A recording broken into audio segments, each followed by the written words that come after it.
लेकिन इसको समझने से पूर्व अपने दिमाग में जो पहले से पूर्वाग्रह बना हुआ है कि ये कोई बहुत बड़ी चीज है, कोई बहुत बड़ा भूत है, उसको उतार दीजिए दिमाग से, है ना। ये बिल्कुल पहले से ही आपसे गुजारिश की जा रही है कि इसे बहुत बड़ा बवंडर मत समझना। ये कोई यूपीएससी का एग्जाम नहीं है ना। ये मंडी है। बस इस मंडी के अंदर जो ट्रेडिंग है, यानी कि इसमें जो ट्रेडिंग शब्द से भी आप बिल्कुल अपने आप को किनारा कर दें। समटाइम्स आप और हम जैसे जो साधारण परिवार के लोग हैं, उन्हें ट्रेडिंग का अर्थ लगता है कि यार ट्रेडिंग का मतलब हो गया कि ये तो कुछ बहुत बड़ा काम होगा। आप केवल बाजार के अंदर खरीद फरोख्त शब्द को यूज करें अपने लिए कि जो ये खरीद फरोख्त है, बस इसके अंदर खरीद फरोख्त फिजिकल नहीं होता है। फिजिकल की जगह कैसे होता है? फिजिकल की जगह ये इलेक्ट्रॉनिक माध्यम से होता है। यानी हम आज एक ऐसे बाजार में एंट्री कर रहे हैं जिस बाजार के अंदर माल बिक रहा है, लेकिन वो बिका हुआ माल खरीद फरोख्त टोकन्स के रूप में हो रहा है, हार्ड पीस के रूप में नहीं हो रहा है। इसको आसान भाषा में समझाने के लिए मैं आप सबके लिए एक प्रयास करता हूं, शायद आप उससे इसे बेहतर तरीके से रिलेट कर पाएं। इससे बेहतर होगा आप इधर देखें। मैं इसको बिल्कुल टीचिंग के तर्ज पर ही समझाने की शुरुआत कर रहा हूं, आप इसे रिलेट करें।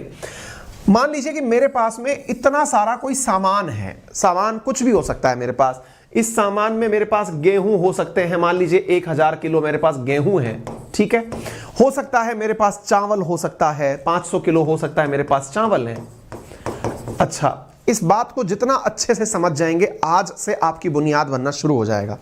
मैंने कहा कि मेरे पास में हो सकता है गेहूं हो सकता है चावल हो सकता है चांदी हो सकता है सोना हो सकता है दालें हो। मेरे पास कुछ ना कुछ तो है ना। ये जितने भी शब्द मैंने लिए, सोना चांदी चावल, ये सब एकदम प्राइमरी गुड्स की सी फीलिंग दिलाते हैं। यानी कि जो खेत से पैदा हो सकते हैं, माइन से पैदा हो सकते हैं, प्राइमरी गुड्स की सी फीलिंग दिलाते हैं। मैं मानता हूं कि मेरे पास ये भी संभावना है, जरूरी थोड़ी है कि मेरे पास गेहूं चावल ही हो सकता है मेरे पास बहुत सारे मोबाइल्स हो, मेरे पास हो सकता है बहुत सारे लैपटॉप्स हो, है ना। हो सकता है मेरे पास बहुत सारी ये जो वॉचेस हैं ये हो, मैं कुछ भी, और हो सकता है मेरे पास बहुत सारे एयरबड्स हो, है ना। ये भी हो सकते हैं। मेरे पास में हो सकता है मेरे पास 10,000 मोबाइल हो, ठीक है। मैं ये सब बातें क्यों बोल रहा हूं ना, इसके पीछे अभी लेके चलूंगा। तीसरी संभावना, भाई साहब मेरे पास हो सकता है एक होटल हो और उस होटल के अंदर हर दिन बहुत सारे गेस्ट रहने आते हो। यानी कि मेरे पास एक होटल हो जिसमें कि 500 कमरे हो, है ना, 500 रूम वाला होटल हो सकता है। या फिर हो सकता है मेरे पास में बसेस हो, 500 कमरे हो सकते हैं, 500 रूम हो सकते हैं, 500 बसेस हो सकती हैं, ठीक है। ये कर क्या रहा हूं मैं बताऊंगा अभी। हो सकता है तीसरी चीज, मेरे पास एक ऐसी वेबसाइट हो जिस पर रोजाना लाखों लोग आते हो। मेरे पास एक वेबसाइट हो जिस पर लाखों लोग रोजाना आते हो। या हो सकता है कि मेरे पास वेबसाइट के स्थान पर कोई यूट्यूब चैनल हो, है ना, जिस पर लाखों लोग रोज आते हों। ये भी हो सकता है, कुछ भी। मैंने ये चारों पांचों संभावनाएं लिख दी। अच्छा, मैंने ये जो लिखा ना आपके सामने बॉक्सेस बनाकर, इसके पीछे का एक बड़ा तर्क है, एक बड़ा कारण है क्यों कर रहा हूं मैं ये सब बकवास। इसके पीछे को समझते हैं थोड़ा सा। इसको समझने के लिए आप एक काम करिए। मैंने आपसे ये कहा कि एक काम करो भैया, आप मान लीजिए अंकित अवस्थी हो। बोले ठीक है। बोले सर इतने पतले तो नहीं हो आप, रेफरेंस में मान रहे हैं कि मान लीजिए कि ये अंकित अवस्थी हैं। अब अंकित अवस्थी अपने पास के 1000 किलो गेहूं बेचने निकले। कहां जाएंगे बेचने के लिए? मंडी जाएंगे सर, गेहूं मंडी जाएंगे। बहुत बढ़िया। अनाज मंडी गए गेहूं लेकर के, ठीक है। मोबाइल और लैपटॉप वाले से पूछा कि भाई तुम्हारे पास 10,000 मोबाइल है, कहां जाओगे? बोले इलेक्ट्रॉनिक्स के मार्केट में जाऊंगा। लैपटॉप वाला कहां जाएगा? इलेक्ट्रॉनिक्स के मार्केट में जाएगा। मैंने इनसे पूछा, मैंने कहा भाई तुम बताओ कहां जाओगे? 500 रूम, 500 वाले बस स्टैंड पे जाऊंगा। मैं तो बस स्टैंड पे जाऊंगा, टूरिज्म डिपार्टमेंट के पास जाऊंगा, वहां पे जाके अपने कमरे लगा दूंगा। ठीक है साहब, इनको भी अपने ग्राहक मिल गए। मैंने वेबसाइट वालों से पूछा तुम कहां जाओगे? बोले इंटरनेट पे जाएंगे। हम कहां जाएंगे? तो बोले भाई ठीक है, तुम्हारा भी मार्केट हो गया। यानी सबको यह पता है कि उनका उपभोक्ता या उनके साथ व्यापार करने वाला व्यक्ति कहां मिलेगा। यह ऑलमोस्ट सबको पता है, चाहे वो गेहूं चावल बेच रहा हो, चाहे मोबाइल लैपटॉप बेच रहा हो, चाहे कमरे किराए पे दे रहा हो, चाहे वेबसाइट पर ट्रैफिक लेकर आ रहा हो। सबको कुछ ना कुछ आइडिया है कि उसका कंज्यूमर कहां रहता है, उसका कस्टमर कहां रहता है। यहां तक हम में से किसी को भी कोई दुविधा नहीं होनी चाहिए। चलिए मान लिया इतनी बात, आगे क्या कहना चाहते हो? आगे अब मैं ये कहना चाहता हूं कि मान लो ये सब की सब एक साथ इकट्ठे हो जाएं और ये कहने लगे कि सर हमें ना इन सब कामों से परे अपनी एक पहचान चाहिए और उस पहचान में कोई भी व्यक्ति कहीं पर भी बैठ करके व्यापार कर ले। थोड़ा सा ऊपर से चला गया, मतलब व्यापार कैसे कर ले? रूम में तो बस में तो बस के अंदर तो सवारियां ही आएंगी ना, रूम के अंदर तो रहने के लिए कोई गेस्ट ही आएगा ना। व्यापार कैसे हो जाएगा? इसके अंदर सब हो जाएगा। आज आप उसी व्यापार की बात करने वाले हैं। ये जितने भी लोग मैंने आपको यहां पर कमरों में बंद दिखाए या फिर बड़े बड़े ब्रैकेट्स दिखाए, मान लो कि गेहूं की इस कंपनी का नाम ए था जिसका ऑनर अंकित अवस्थी था। ये जो ब्रैकेट बनाया ना मैंने, इसका ऑनर अंकित अवस्थी था। अंकित अवस्थी चाहते हैं कि गेहूं तो बिक रहा है, कोई बात नहीं, लेकिन भविष्य में इस कंपनी के मालिक थोड़े ज्यादा लोग हो जाएं। भाई आप ऐसा क्यों चाहोगे कि आपको ज्यादा मालिक लोग मिल जाएं? मोबाइल वाला कहता है कि मोबाइल तो बिकते ही हैं, मैं चाहता हूं कि इन मोबाइल के खरीदारों की संख्या, खरीदारों की नहीं, मालिकों की संख्या बढ़ जाए। बोले गजब आदमी हो सर, गेहूं आपका वहीं की वहीं है, मोबाइल आपके पास उतने की उतने हैं, आप कह रहे हो मालिक बढ़ जाए। मैंने कहा देखो दुनिया अलग तरीके से चलती है, यही तो शेयर मार्केट है। आप क्या बोलते थे? सर मेरे पास 500 बस है, 500 रूम है। बोले कौन है मालिक? बोले सर ये व्यक्ति है, मिस्टर XYZ कुमार। बोले बहुत बढ़िया। तो बोले ये जो XYZ कुमार हैं अभी तक कर क्या सकते थे? 500 की जगह 1000 बस कर देते। ये अभी क्या कह रहे हैं? सर मेरे को ना मालिक बढ़ाने हैं, मेरे को ये सब चीजों पे फोकस नहीं करना। बोले यार गजब आदमी हो तुम यार, मालिक बढ़ाने पे फोकस कर रहे हो, चाहते क्या हो? बोले वेट करो, अभी तो चाहते क्या है वो तो समझ में आएगा आपको।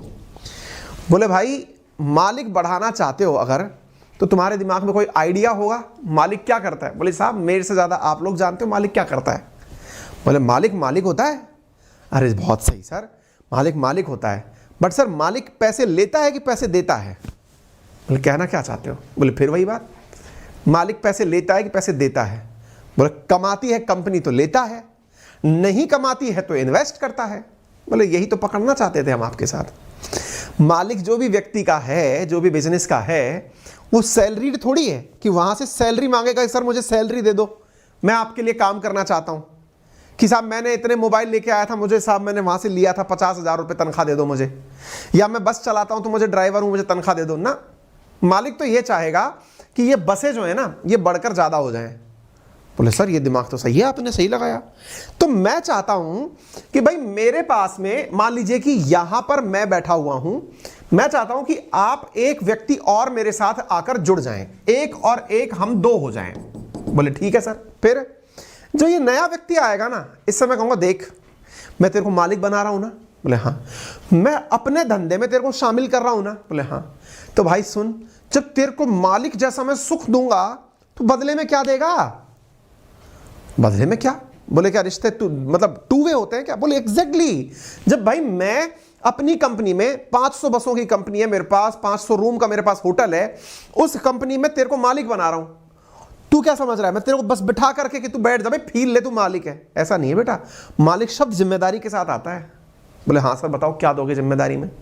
बोले जिम्मेदारी में यार तू बता क्या चाहता है, क्या देगा तू? बोले भाई साहब मैं थोड़ा पैसा दे दूं आपको। बोले हाँ ठीक है, हाँ ये ठीक है। कितना पैसा देगा? बोले भाई साहब एक काम करो, मुझसे आप 10 करोड़ रुपए ले लो। ठीक है, 10 करोड़ रुपए। किसने बोला? इस और व्यक्ति ने बोला। किसको बोला? इस व्यक्ति को बोला जिसके पास में इतनी बसें और इतने रूम थे। फिर लेकिन दिमाग आपका एकदम चकराएगा, यार ये 10 करोड़ रुपए दे तो रहा है, लेकिन 10 करोड़ रुपए देने के बाद मैं इसको क्या दूंगा? बोले मालिक बना रहा हूं ना। कितना मालिक बना तो रहे हो, लेकिन कितना मालिक बना रहे हो? कितना परसेंटेज का मालिक बना रहे हो? पूरी कंपनी का बना रहे हो? 50% का बना रहे हो? 70% का बना रहे हो? कितना मालिक बना रहे हो? तो बोले यार इसके लिए तो मुझे सबसे पहले अपनी इस कंपनी की वैल्यूएशन करानी पड़ेगी कि मेरी कंपनी है कितने की। तो बोले एक काम कर, 500 बस है, एक बस पकड़ ले 500 मतलब 10 लाख रुपए की है। बोले ठीक है, 10 लाख के हिसाब से तेरी अपनी वैल्यू निकाल ले, जो वैल्यू आएगी तेरी बसों की कीमत हो गई, ऐसे तेरी कमरों की कीमत निकाल ले, उसके हिसाब से ये 10 करोड़ जितना भी होता है उतनी परसेंटेज में वैल्यू दे दे।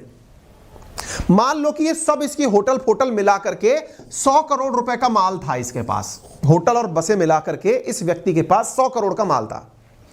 आपने इससे क्या कहा कि तू 10 करोड़ रुपए दे दे मेरे को, आपके पास माल यहां रखा है, आपने इसको 10 करोड़ रुपए देने की बात की कि 10 करोड़ मुझे दे दे। आपने 10 करोड़ जैसे ही दिए, इसने आपको कंपनी का 10% का मालिक बना दिया, 10% का मालिक बना दिया इस व्यक्ति को। क्यों? क्योंकि 10वां हिस्सा दिया है इसने। 10वां हिस्सा दिया है तो फिर फायदा क्या हुआ? फायदा क्या हुआ भाई? तो इन रूम को किराए पे चला के, बस को किराए पे चलाकर जब महीने की महीने पैसे आते हैं तो उसका 10वां हिस्सा तुम भी ले लेना।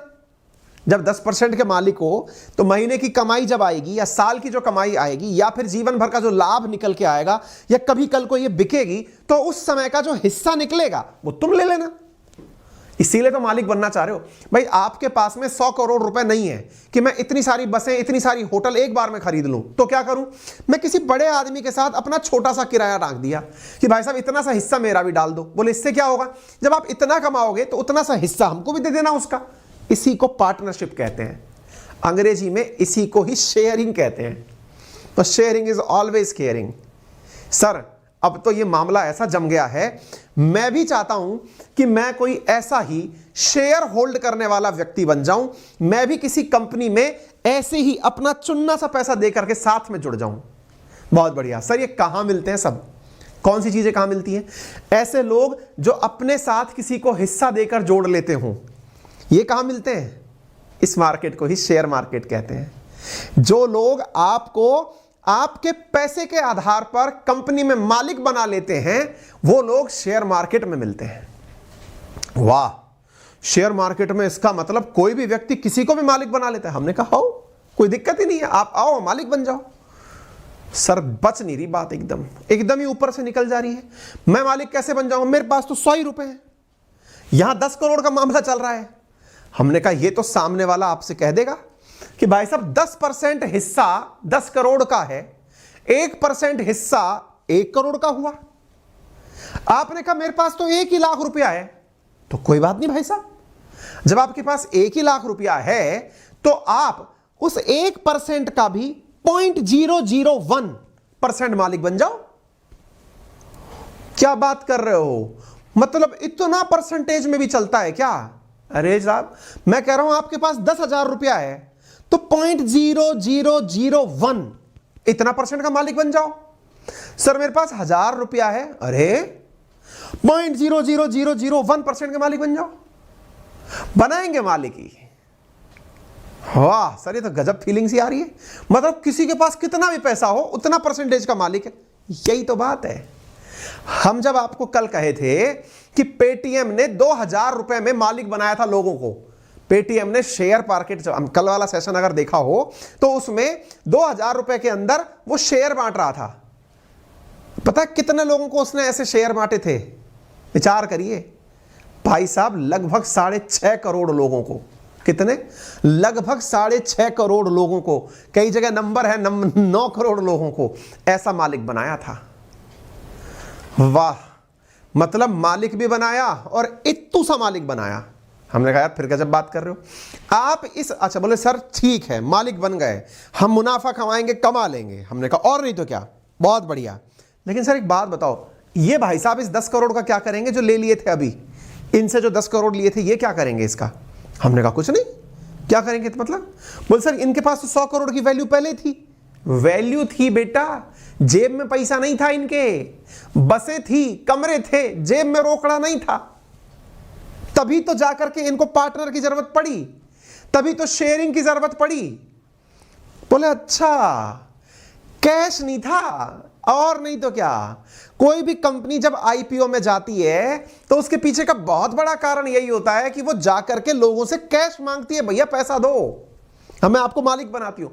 सर फिर कैश आ गया फिर क्या करेगा? भाई साहब ये समझदार है, इसको पता था कि बेटा तुम हमारे 100 में से 10% हिस्सा मांग रहे हो, 100 में से 10% हिस्सा मांगोगे यानी कि कल को मैंने 100 रुपए कमाए तो 10 रुपए तुमको देने पड़ेंगे। तुम चिंता मत करो, तुम एक बार 10 करोड़ रुपए दो मुझे एक बार। आपने 10 करोड़ इसको पकड़ा है, जैसे 10 करोड़ आपने इसको पकड़ा है, इसने क्या किया, उस 10 करोड़ से 10 और बसें नहीं 100 और बसें खरीदी, 10-10 लाख रुपए की छोटी मिनी बस खरीद लाया। क्या बात कर रहे हो? और नहीं तो क्या, वो बसें ले आया। इसका तो ओवरऑल कारोबार बड़ा हो गया। 100 बसेस से जो कमाई हुई, उस कमाई के आधार पर उसको तो 10% ही देना था, लेकिन जो कंपनी का साइज इतना बड़ा हो गया, जो नया काम शुरू किया, उसका 90% का लाभ इस बड़े वाले व्यक्ति को हो गया, पहले वाले को। सर ये तो तगड़ा मामला है, तो आप हल्के में ले रहे हो क्या? इसी को तो मार्केट कैपिटलाइजेशन कहते हैं आप, कि मार्केट के अंदर उसके शेयरों का भाव इतना बड़ा बन गया क्योंकि उसने तो काम फैला दिया। काम फैला दिया तो हर व्यक्ति कहता फिर रहा है मैं तो इतना परसेंटेज का मालिक हूं, इतना परसेंटेज का मालिक हूं, तो ले भाई तेरी वैल्यू ले जा। बोले सर एक बात बताओ, ये तो एक कंपनी की कहानी सुनाई आपने, ऐसी कितनी कंपनियां हैं? हमने कहा कितनी भी हो, कोई कंपनी अनाज बेचने वाली हो, कोई कंपनी इलेक्ट्रॉनिक्स बेचने वाली हो, कोई कंपनी वेबसाइट बेचने वाली हो, सब शेयर मार्केट में घुस जाती हैं, सब मालिक बनाने के लिए घुस। सर कितनी कंपनियां हैं, मतलब आप एक बार के लिए बता दो लगभग कितनी कंपनियां हैं, और ये शेयर मार्केट जाना किस नाम से जाता है, कहां है ये शेयर मार्केट? Very good. अब इन सवालों के अंतिम में तुरंत आंसर जान लीजिए। भारत में 2 बड़े शेयर मार्केट हैं, एक का नाम है बॉम्बे स्टॉक एक्सचेंज और एक का नाम है नेशनल स्टॉक एक्सचेंज। इसका पूरा इतिहास, इसकी पिक्चर, कहानी, ये सब हम आपके लिए लिख कर लाए हैं, सब दे देंगे आपको, क्या है, कहां पर है बॉम्बे स्टॉक एक्सचेंज। जिनको तथ्यात्मक रूप से पढ़ना है ना, उनके लिए कंटेंट हमने पूरा तैयार किया है। स्टॉक एक्सचेंज सबसे पहले कहां शुरू हुआ, पेड़ के नीचे शुरू हुआ, शेयर मार्केट कैसे बना, ये सारा कंटेंट आपको बन जाएगा कैसे हुआ। लेकिन आप मूल भाव को अगर समझ गए तो उस मूल भाव से आप अपने आप को कनेक्ट कर पाएंगे। तो बोले सर मार्केट है कहां पे इसके? हमने कहा एक मुंबई में ही है, दूसरा भी मुंबई में ही है। बोले हैं? बोले हाँ। एक का नाम बॉम्बे स्टॉक एक्सचेंज है, एक का नाम नेशनल स्टॉक एक्सचेंज है। बोले अच्छा, तो सर एक बात बताओ, इनमें कितनी कंपनियों के हिस्से बिकते हैं? बड़ा सवाल है भाई, बॉम्बे स्टॉक एक्सचेंज में कितनी कंपनियों का हिस्सा बिकता है? आप अंदाजा लगाइए कितनी कंपनियों का हिस्सा बिकता होगा, मुझे कमेंट बॉक्स में बता दीजिए। मैं आपके कमेंट्स देखकर अंदाजा लगा दूंगा कि आपको कितना आइडिया है कितनी कंपनियों का स्टॉक बिकता होगा बॉम्बे स्टॉक एक्सचेंज के अंदर। विचार करिए। तब तक मैं आपको कुछ तस्वीरें दिखा देता हूं, जो लोग विचार कर रहे हैं वो कमेंट बॉक्स में डाल दीजिए। इधर देखिए साथियों, ये जो तस्वीरें दिखाई दे रही हैं आपको, ये असल में मुंबई के अंदर वो पेड़ बताया जाता है जहां पर सबसे पहले लोग ऐसे ही अपने हिस्से बेचा करते थे कि तू मेरे हिस्से को ले ले भाई। 1840-1860 के आसपास की बातें हैं। मुंबई इस प्रकार से हुआ करता था, सामने समुद्र के माध्यम से व्यापार हुआ करता था, व्यापारी लोग यहां बैठते थे, लोगों को हिस्सेदारियां ऐसे ही बेचा करते थे, सामान को ऐसे ही क्रय विक्रय किया करते थे। बाद में वो लोग जाकर के हाँ भाई कोई 5,000 बोल रहा है, कोई 10,000 बोल रहा है, कोई 9,000 बोल रहा है, सब अपने अपने लेवल पर चल रहे हैं। 1600 कंपनियां लिस्टेड हैं इंडिया के बॉम्बे स्टॉक एक्सचेंज के अंदर, यानी कि 1600 ऐसी कंपनियां हैं जिनके स्टॉक्स यानी जिनके अंदर हिस्से आप परचेज कर सकते हैं बॉम्बे स्टॉक एक्सचेंज के माध्यम से। नेट पर प्राप्त डेटा यही कहता है। ऐसे ही नेशनल स्टॉक एक्सचेंज के बारे में भी है, इंटरनेट पर प्राप्त डेटा ऊपर नीचे, क्योंकि कोई फिक्स नंबर नहीं है, हर दिन कोई ना कोई नई कंपनी ऐड हो रही है, कोई ना कोई कंपनी हट रही है। फिर आप पूछेंगे सर एक चीज बताइए, फिर ये सेंसेक्स क्या है? मैंने कहा बहुत बढ़िया। मैंने कहा एक बात बताओ, आलू प्याज का भाव क्या है? बोले आप जब भी शेयर मार्केट पढ़ाने बैठते हो आप आलू प्याज ले आते हो। हमने कहा इतना ही आता है मेरे को, तो आलू प्याज के अंदर आपको मार्केट का भाव पता है साहब, आलू 50 रुपए किलो, 20 रुपए किलो, 100 रुपए किलो, इतने रुपए क्विंटल, फलाने रुपए क्विंटल, इसी तरह से डिस्कस करते हो? बोले हाँ। अब मैं इस शब्द को बदल देता हूं, आलू प्याज की जगह मैं अब आपसे पूछता हूं सब्जी का भाव क्या है? बोले सब्जी में तो बहुत सारी सब्जियां आती हैं सर। अरे बताओ तो सही भाई, मैंने अभी तो आलू प्याज किया था ना आपके सामने, 20, 50, 40 इस तरह से। बोले हाँ। अब मैं सब्जी बोल रहा हूं, सब्जी में क्या आएगा? आप सब ले लेंगे सर, गोभी ले लो, पत्ता गोभी ले लो, सलगम ले लो, जो लेना है आपको खिलाओ। बहुत बढ़िया। मैं आपसे यह पूछूं कि सब्जियां महंगी हो गई कि सस्ती हो गई? क्या आप आलू प्याज को देखकर यह कह दोगे क्या सब्जियां महंगी हो गई कि सस्ती हो गई? हो सकता है आलू महंगा हुआ हो, टमाटर सस्ता हो गया हो सकता है मूलियां महंगी हुई हो, बैंगन सस्ते हो गए हो। ओवरऑल सब्जियां महंगी हो गई या सब्जियां सस्ती हो गई, ये कैसे कह पाओगे? जब सब सब्जियों का भाव एक साथ बढ़ने लगे तब कहा जाता है सब्जियां महंगी हो गई। बहुत बढ़िया सर, तो कहना क्या चाहते हो? हमने कहा शेयर मार्केट में भी ऐसे ही हर कंपनी का हिस्सा महंगा बिक रहा है या सस्ता बिक रहा है, इसके आधार पर मार्केट तय किया जाता है कि मार्केट महंगा हो गया या मार्केट सस्ता हो गया, मार्केट चढ़ गया या मार्केट उतर गया। बोले मतलब यूं समझिए कि शेयर मार्केट में इसी चीज को संवेदी सूचकांक के नाम से जानते हैं, सेंसिटिव इंडेक्स, जिसे आप सेंसेक्स कहते हैं। बॉम्बे स्टॉक एक्सचेंज में इसी महंगाई की माप को नापने का तरीका, जो बाजार में आप महंगाई जिस शब्द को कह रहे थे, यहां पर वैल्यू जिस शब्द को कहा गया है उसे सेंसेक्स कहा जाता है। बोल सर ये सेंसेक्स क्या करता है? कुछ नहीं भाई, सेंसेक्स उतना ही सिंपल है जैसे सब्जी का भाव। बोले क्यों? बोले भाई सब्जी का भाव ऊपर चढ़ गया, सेंसेक्स का भाव ऊपर चढ़ गया। सब्जी से क्या सेंसेक्स चढ़ता है क्या? नहीं। जैसे सब्जी मंडी में सब्जियां बिक रही हैं, ऐसे शेयर मार्केट में शेयर बिक रहे हैं। शेयर महंगे हो गए, सेंसेक्स ऊपर चला गया, शेयर सस्ते हो गए, सेंसेक्स नीचे आ गया। अच्छा, तो सब्जियां सस्ती होने का मतलब शेयर मार्केट में जो मंदी है वो एक प्रकार से सब्जियां सस्ते होने जैसा है। हमने कहा बिल्कुल। लेकिन सर एक बात बताएं। बोले बताओ। हर बार तो ऐसा नहीं होता कि सब सब्जियां एकदम सस्ती हो जाए, सब सब्जियां एकदम महंगी हो जाए। सीजन के हिसाब से भी तो होता है सर। अभी इस समय हरी सब्जियां सर्दी के अंदर सस्ती हैं, गर्मी में मिलेंगी ही नहीं, मिल भी गई तो बहुत महंगी मिलेंगी। ये क्या मतलब हुआ? गाजर इस समय खूब बढ़िया से बना के खाओ, लेकिन पता चले गर्मियों में मिल ही नहीं रही, मिल रही है तो बहुत महंगी मिल रही है। सीजन का फर्क पड़ता है। हमने कहा बहुत सही। शेयर मार्केट में भी फर्क पड़ता है। शेयर मार्केट जो बॉम्बे स्टॉक एक्सचेंज है उसमें मात्र 30 कंपनियां ही ऐसी हैं जिनको देख करके यह कहा जाता है कि सेंसेक्स ऊपर चला गया या 30 से नीचे चला गया। बोले मतलब कंपनियों का भाव जब निर्धारित होता है तो महंगाई का निर्धारण केवल 30 कंपनियों को देखकर ही होता है। बोले मतलब कहना क्या चाहते हो? हमने कहा जैसे सब्जी मंडी में सब्जियां महंगी हैं या सस्ती, इसके लिए आप हर दुकानदार से जाके सब्जी नहीं पूछते, ठीक इसी प्रकार से बॉम्बे स्टॉक एक्सचेंज की जो 1600 कंपनियां हैं, इनके शेयर ऊपर हैं या इनके नीचे हैं, इससे तय नहीं करते। केवल 30 कंपनियों का सैंपल निकाल के कर लेते हैं। ओ भाई साहब, फिर ये 30 कंपनियां कौन सी हैं महाराज? बहुत बढ़िया, ये बिल्कुल वैसे ही है जैसे सब्जी मंडी के अंदर हर दूसरा व्यक्ति आलू खरीदेगा, ऐसे ही सेंसेक्स में जो सबसे ज्यादा मार्केट में जिनका माल बिकता है या जो सबसे अच्छा परफॉर्म करने वाली कंपनियां होती हैं, उन कंपनियों को 30 कंपनी में डाल दिया जाता है। तो सेंसेक्स के अंदर 30 कंपनियों का ही मार्केट चढ़ता हुआ और उतरता हुआ चेक किया जाता है। कुछ घुसा? 1600 कंपनियों का कोई लेना देना नहीं है। तो बोले सर इसका मतलब 30 कंपनियों में अगर बढ़त है तो कहा जाता है मार्केट उछाल पर है। हमने कहा हां।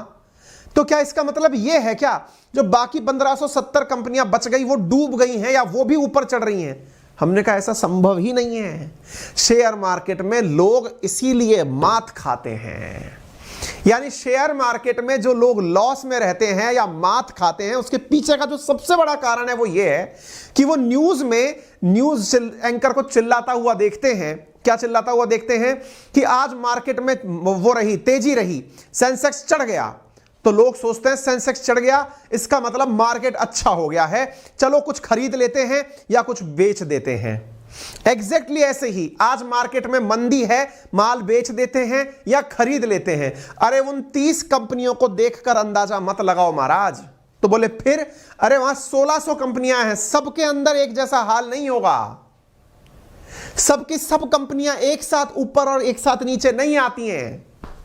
ये 30 कंपनियां तो एक प्रकार से चुनाव के बाद में जो एग्जिट पोल आते हैं उस तरह से है। एग्जिट पोल सही भी होते हैं, एग्जिट पोल गलत भी होते हैं। अभी गुजरात का और हिमाचल का चुनाव आपने देख लिया, किसी भी मतलब एग्जिट पोल में यह नहीं कहा गया था कि गुजरात में इतना बड़ा नंबर लेकर के बीजेपी आ जाएगी, और किसी में यह भी नहीं कहा गया था कि स्पष्ट बहुमत लेकर हिमाचल में कांग्रेस सरकार बना लेगी।